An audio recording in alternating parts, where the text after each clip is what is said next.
Hey everybody, it's Greg Reinhardt from GRB Academy, bringing you episode 12 of our GRB Recruiting Central portion of our website that we are building out.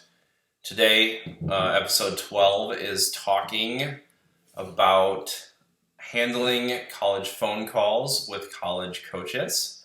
I think this is a good video to do because for almost every player from our program, at least, that has had to have a call, I usually get some type of question like, hey, what are we going to be talking about? What should I be prepared for? So I thought I'd make a video to answer the do's, what you should do on the phone, the don'ts on the phone, how to prepare yourself, and then what questions you will hear and which way the conversation goes. I always tell everyone, college coaches have to do this all the time, and so a lot of time they'll lead the conversation. It's not like players need to go in with their own original, conversation points and where they want to go with the conversation. College coaches are extremely used to doing it, so they normally lead the conversation. So players then just need to make sure that they have stuff to say and things to talk about and answer the questions how they want to be perceived. Or who they are actually, because we want to give the college coach some feel for who you are. Colleges are doing these phone calls for a few reasons. They want to develop relationships. They want to get to know you, and there is a couple different types of coaches. Some you are going to go there, they're going to be the coach, you're going to be the player. But a lot of coaches are looking for players who fit their personality, fit the personality of the head coach. Like if you're talking to a recruiting guy, they're probably trying to get a player who's going to fit the style, personality, make sure it fits for their head coach. They do it in a lot of cases to keep contact with you. Sometimes they may see you early in the season, really, really like you, but may not be in a position where they can make a move, or they need money to open up, or they want to see you play a few more times. So they're hoping to keep contact, to keep you interested in their university and team. So that's one of the reasons the phone calls happen. And then I think the last one is sometimes they just want to extend the process and take their time, delay the process, quite honestly, until they know that they're in a position where they feel comfortable firing and making an offer, or firing and offering you a spot. So that's why the calls happen. The rules behind the call, if you did not see episode 6, I highly recommend it. It talks about the recruiting calendar. It also talks about handling phone calls and communication with coaches. But basically, the younger recruiting gets, there's still the rules in place where if you're a freshman or sophomore, you actually have to call the coach. The coach cannot call you back if they miss it. They cannot text you. They cannot email you. They can just answer their phone. And if it's coming from a number that may happen to be yours, they can answer it and legally talk to you until you hang up. And how that happens is it usually goes through a travel coach, high school coach, some different contact point. For example, I get a text message, have so-and-so have call me at this time. I then pass that on, pass the number on, make sure it's Central, Eastern, West Coast time, whatever, or Pacific time. Make sure the player calls at the right time. And then if that call's missed, I get another text, retry me, etc., etc. For juniors and seniors, they can obviously get calls and texts now. But if you haven't checked out episode 6, it's a good episode in understanding that. The do's. So let's talk about the do's of how to, or what you should do for these phone calls. The biggest thing is being prepared. I think going into these calls, if you have thought a little bit about it, and are at a certain point in understanding that you're trying to portray yourself and you need to have a little prep work going into the calls, it's a big deal. So the first thing, in terms of preparation, the do's, make sure you know the coach you're going to be talking to. Make sure you know what his job is. and make sure you know the staff there. That's easy to find out. Anyone has Google nowadays. You can go to the team website. You should know a little bit about that coach, his history. You know, if you're a hitter and you're talking to a guy, like figure out what position he played. It'll give you more things to talk about. Figure out if he's been at other schools. Know his history a little bit. It will help the conversation go. It will show that you are interested if you are prepared, if the conversation veers that way. But that's a good thing. Be ready in preparation of knowing about who you're talking to. Know a little bit about that college. You should know where that college is located, how they did last year, how they're doing currently if they're in season. Know about what conference they're in. You know, if you can find out a lot about a school and about a team before you have that phone call, and that goes a long ways. They'll be impressed that this guy did his homework. He is interested in here. Everyone wants to be wanted. Players want to be wanted from coaches, and coaches really appreciate it when players show that same want to some extent of being like, this guy did his homework. He cares. I want players like that want to be here at this university. That's the second thing. The third thing, be prepared to speak. Have a plan, some substance, like share who you are. Open up. Let that coach get to know you. It's going to be better long term because if he really loves your personality, like he's gonna want you, and it's going to make, no matter what type of player you are, like if there's 20 players that are the same, they're going to recruit the guy that they really like because it's going to fit in. The same thing, like if you really open up and they're like, oh, this guy is not our person, you're saving yourself a year of going there and realizing it's not the right fit for you. So open up, give them something to know about you. Have a real conversation. Don't be shy. Most of the guys you're talking to, they were players. They're younger a lot of times. Like they're just trying to do their job and make sure they have the right person. You can help them by showing who you are. Fourth item, have some real-time questions prepared, in advance. Like, if you have questions that you can ask about the university, about the program, about that coach's philosophy, about how they manage their roster, it's just like the second thing I talked about, which is, knowing about the college. But if you have specific questions like, hey, how many players do you bring on campus every fall? What's your personal philosophy with, swings? What's your personal philosophy with handling your staff? How do you guys, build velocity? How do you guys, build well-rounded pitchers? What's the strength portion? Is there study hall? Ask all these questions. It will show the same thing. You want to be there. You're prepared to go there.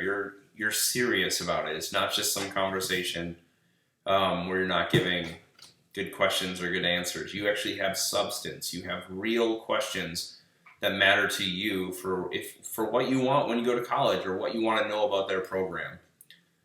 The last thing I think is important is as you get to talk to the coach, it's not really being prepared, but as you talk to a coach once, you'll get some feel. You talk to him again, you get some more feel. You will learn who he is. You'll learn the type of coach he is. And that's important. Like, a lot of times coaches want people that can fit in.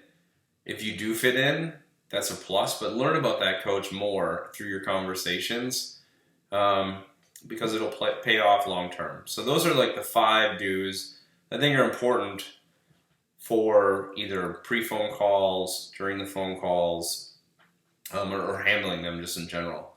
The don'ts, and I don't have a ton of don'ts, but they're pretty simple. Don't use one-word answers. If he asks you a question and he's like, so is your off-season going good?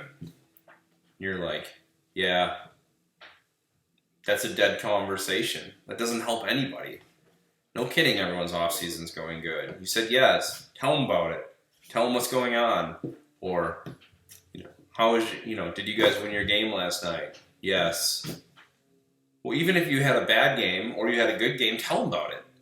I had 3 at-bats. I really hit the ball square in at-bat 1. at bat 2, I kind of got myself, out of sorts and swung at a pitch I probably shouldn't have swung at.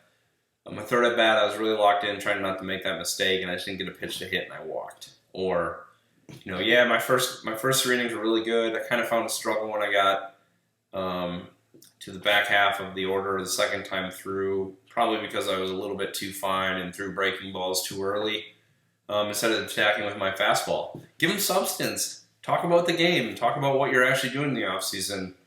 It'll make them understand that you really know about baseball, or you really know about the game. You're not just, it was good.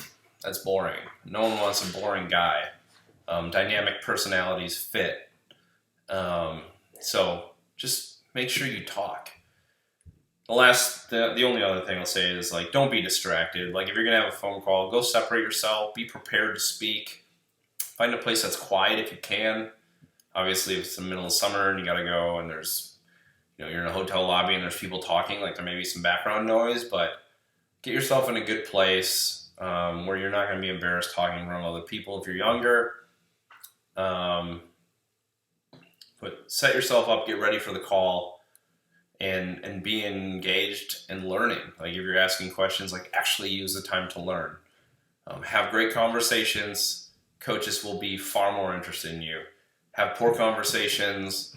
Like, man, this is what I hear. He wasn't really great on the phone. The last thing that I'll say is, if you're supposed to call, I'm going to tell a funny story. If you're supposed to call in season, make sure you understand if they've won or lost recently, and if they're playing that day. Coaches want people who have feel. I'm going to tell this funny story. There's no names, but we had a really young player a while back, and a school in the Big Ten wanted them to call, and that player, called once, no answer, called twice, no answer, called 7 times in a row without an answer. And I generally tell guys, like, hey, if they miss your call once, send them a text with a new time that you will call. Don't just call again. They obviously didn't answer. They're not going to be able to text you back. But if you call at that time and they don't answer, then hit me back up, and I will actually get in the middle and be like, hey, I know you missed him twice. I know he texted you once. Is there a better time that works for you? So anyways, this player calls twice, or 7 times, sorry. 7 times, and I get a text later, and I knew this was happening. It's the first day of the super regional. And so, regional or super regional? See, I don't want to give away the whole school and everything, but it was a regional or super regional. I guess I don't actually know, but called 7 times while they were actually on ESPN playing. So that's a bad look. Like, you don't know that it's game day for that coach. That's part of doing your homework. That coach immediately was like, dude, I'm done. Like, if he can't, like, look at what's going on or understand that today is the opening day of the regional or super regional, like, he obviously doesn't know what's going on in the baseball world. So that's one thing that's a don't. It mixes with a do your homework and understand their schedule. Or if they just got, smashed by a team that they shouldn't have lost to, or got smashed by a team they're going to lose to, just when you call, maybe see if you can call the next day, or don't call, wait a day. But if you do call the next day, like, don't just be very understanding that they're probably pissed off they lost, or if they won a really good game, like, congratulate them on winning. That'll go a long ways. So those are some of my don'ts, and a funny story to go with it. So last piece of the segment, questions you will likely hear, or what they will talk about. I'm going to keep this pretty short, but 1, they're going to ask you your grades.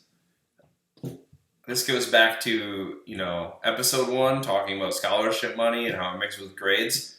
They need to know what those grades are. They want to know that you're dedicated in the classroom. They want to know how they can make money work for you. So they're always going to ask for your grades. And they'll do it on the phone in addition to having you send transcripts or asking me how your grades are. They need to know the real truth. They'll ask you every time, how's school going, how the grade's going, trying to figure out if they can, make that academic money work, or what you're actually going to cost to their baseball bottom line money.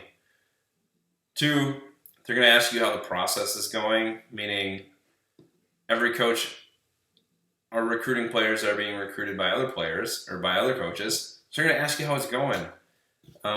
They would like you to give out some information. You don't need to feel bad giving it out. I mean, if you're getting recruited by 6 different schools, be like, the process is going pretty good. I've got 6 schools that I've talked to that have interest. You can share them if you want. I mean, it's the truth. Just tell the truth. No. Hey, these schools are talking to me. It may make their decision easier. They may be like, well, I'm not going to get that guy because he's got 5 SEC schools talking to him, and I'm playing in a conference that can't touch that. Like, this guy is a for sure guy that if we get would be super lucky, but likely he's going to pick one of the SEC schools. Or, oh, this guy is being recruited by similar schools. I must be in the right place on the right guy. And that may actually make them move faster. It may make them be like, okay, I got the right guy. I know other schools are on the same guy. I need to get my butt moving. But they're going to ask about the process. If you haven't talked to a school, just be like, well, the process is just beginning. I've talked to you, or you're my second call. I'm excited for the process to get going. I want to find the right fit. You don't need to be shy, like, oh, I haven't. But you also don't need to be like, well, I've never talked to anybody. Worded a little bit better might be make you look a little more dynamic and understanding. They're going to ask you what you're looking for in academics, in baseball, in location, in the size of a school, how far away from home you want to go. Those are all factors. Remember, they want players who are going to stay there and play. If they're a school of 75,000 people and you say you want a school that is smaller than 5,000 people because you grew up in a small town and you're nervous to move to a big city, that you guys don't need to speak anymore. So I think you should develop those thoughts, and then they're going to ask you for them. Like, if you're talking to Harvard and you're like, man, I'm not really into like trying in school, like this isn't a good fit. But if you're a guy who really, really, really wants that academic stack, and you're talking to a different school that's maybe not so good academically compared to the other ones, like they can at least direct you to what their hardest program may be. And maybe you go there because that's your Division I option, but you need to think about those things, and they're going to ask you for them.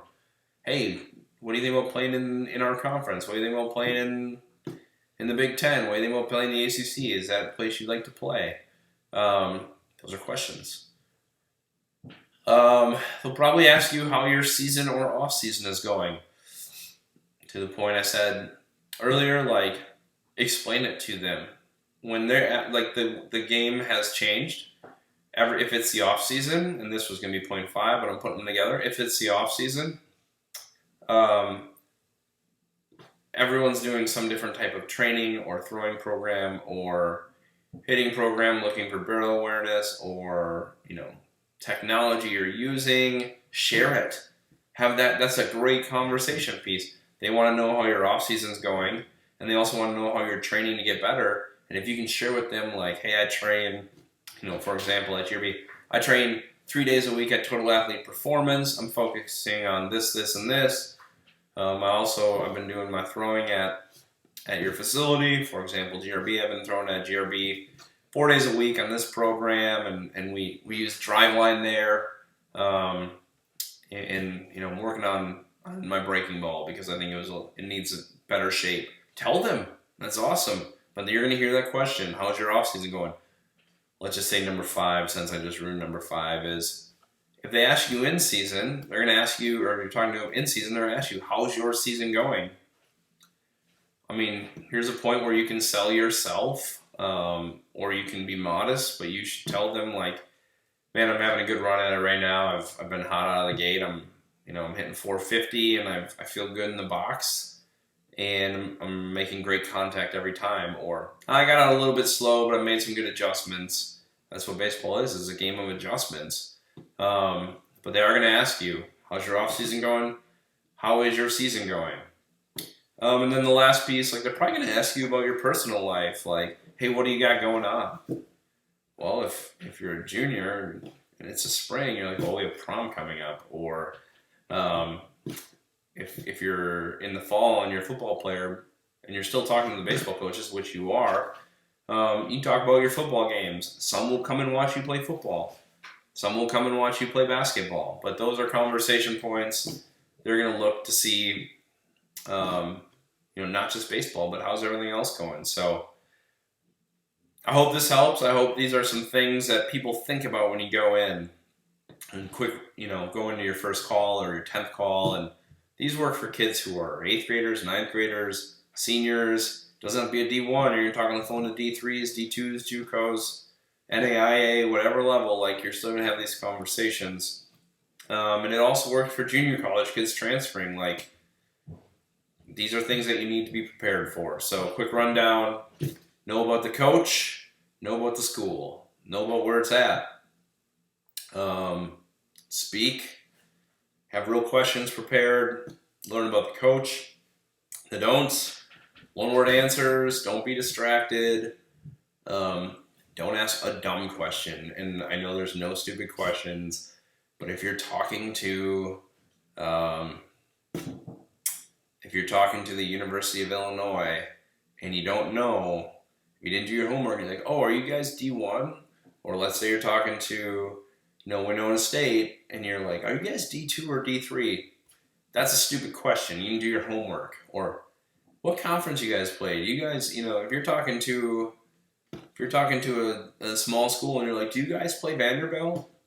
Like, you should have done your homework, look at the schedule, or understand what conference you're in. So, those are my do's and don'ts and things you can expect. So it's a big piece of the recruiting puzzle. It is important for personalities to match, because you don't want to make a bad decision by picking a school where you don't fit and get to stay.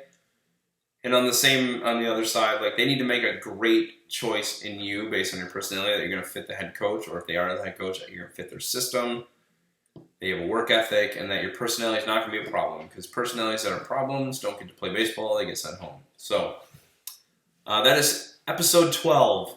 I hope you all enjoyed it. I'll keep making them. Please subscribe, and we'll talk to you next time. Bye.